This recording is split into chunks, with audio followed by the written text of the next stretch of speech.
सबकी घिस घिस बाहर अथी कर रहे थे, सब मरल है। एडमिट तो बहुत सारे हैं। हमारे दौरानी पर 2 बच्चे चित्र मरा पड़ा है, उसी में भी बहुत ज्यादा भीड़ था, चढ़ नहीं पाए। फिर हम भी दबा गए थे, बैग मेरा भी भुतला गया, कमर रखे थे बच्चे के लिए। तो आपका सामान गायब हो गया? हाँ जी, गायब हो गया। मरने वालों में महिला और बच्चों की संख्या सबसे ज्यादा है। इसी भगदड़ में 7 साल की रिया की भी जान चली गई। रिया यूपी के उन्नाव की रहने वाली थी और अपने पिता ओबिल सिंह के साथ महाकुंभ जा रही थी, लेकिन रेलवे के मिसमैनेजमेंट की वजह से उसकी जान चली गई। उतर गया था कि ट्रेन से बहुत भीड़ है कि चलो घर चलते हैं। ऊपर चढ़ने लगे तो अचानक भीड़ खूब ज़्यादा, 5-6 हज़ार आदमी नीचे उतरने लगे, एक से ऊपर एक के ऊपर एक चढ़ने लगे तो आदमी दबते चले गए। मेरी बेटी उसमें लोहे का हुआ ना, ऊपर लोहे वाला उसमें चढ़ते थे लोग, उसमें टूटा और मेरी बेटी को ये लग गया, टीन पूरे घुस गए कीले। ओपिल सिंह जी का दर्द देख सकते हैं कि इनकी बेटी 7 साल की बेटी थी, जिसको लेकर कुंभ यात्रा पर जा रहे थे। उसका पार्थिव शरीर ही लेकर लौट पाए घर पे। रोहिणी की संगीता अपनी 2 सहेलियों के साथ प्रयागराज जा रही थी, लेकिन भगदड़ का शिकार हो गई और मौके पर ही मौत हो गई। संगीता नर्स थी, जीवन भर लोगों की जान बचाई, लेकिन जब भगदड़ में उनका दम घुट रहा था तब उनको बचाने वाला कोई नहीं था। वो अपने फ्रेंडों के साथ, सहेलियों के साथ घूमने जा रही थी। अच्छा, सहेलियों के साथ जा रही थी, तो बाकी सहेलियां उनकी?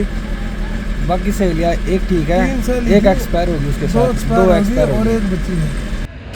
इस हादसे में कुछ कुली मसीहा बनकर आए, जिन्होंने भगदड़ में दबे हुए कई लोगों की जान बचाई। मेरे को 15 साल हो गए, लेकिन मैंने आज तक ऐसी भीड़ नहीं देखी। लोग चले तो गिरने की वजह से ही खत्म हुए थे। भीड़ में एक बार जो गिर गया वो खड़ा नहीं हो पाया, दोबारा खड़ा नहीं हुआ।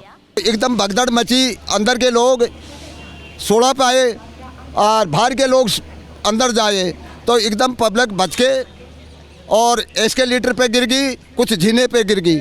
फिर वो हमने उठा के वो लाशों को एक एक को एम्बुलेंस में लोड किया।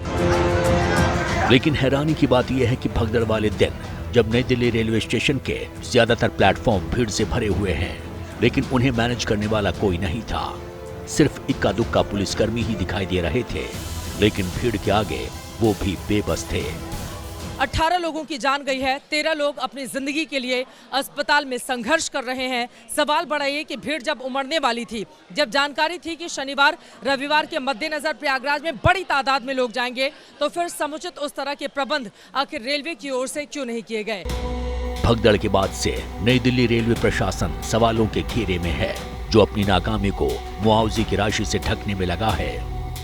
इस हादसे में 18 लोगों की जान गई। माननीय रेल मंत्री जी ने 10 लाख रुपए की आर्थिक सहायता सभी जो दिवंगत लोग हैं उनके घर वालों को, परिजनों को, गंभीर रूप से घायल लोगों को 2.5 लाख रुपए की सहायता और सामान्य रूप से चोटिल लोगों को 1 लाख रुपए की सहायता की घोषणा की है और लगभग सभी लोगों तक ये धनराशि वितरित भी हो गई है।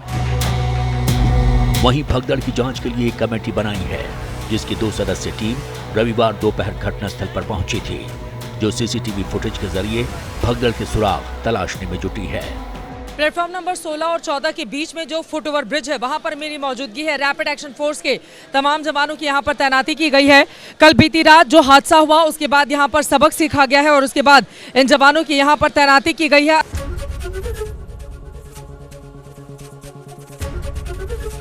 एबीपी गंगा, खबर आपकी, जुबान आपकी।